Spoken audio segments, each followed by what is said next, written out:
চরে খামারিরা ভালো নেই।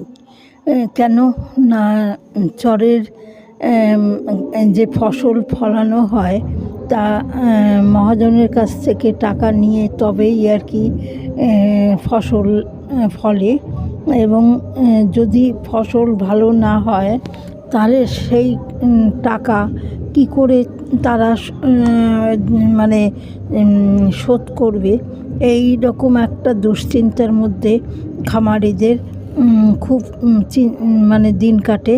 তারা ভাবে যে ফসলটা যাতে ভালো হয়, বিক্রি করে মহাজনের টাকা মিটিয়ে আর নিজেদেরও যাতে থাকে সেইটার একটা চিন্তা ভাবনা করে।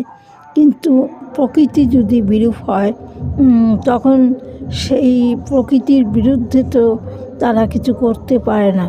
তাই ঝড়, জল, বন্যা, খরা সব কিছুতেই আর কি তাদের দুঃখ কষ্টের কারণ হয়ে দাঁড়ায়। এইভাবে খামারিরা চাষবাস করা সত্ত্বেও কিন্তু টাকা শোধ দিতে তাদের অনেক সময় অসুবিধে হয়, এবং সেই কারণে তাদের দারিদ্রতা কোনো দিনও ঘোচে না। তাদের এইভাবেই জীবন ধারণ করতে হয়।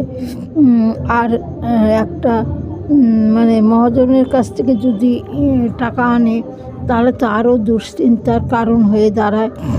তাই তারা সব সময় ঈশ্বরকে জানায় যে যেন টাকা তুলে তাদের কিছু লাভ থাকে, যাতে তারা সারা বছর তাদের সংসার চালাতে পারে।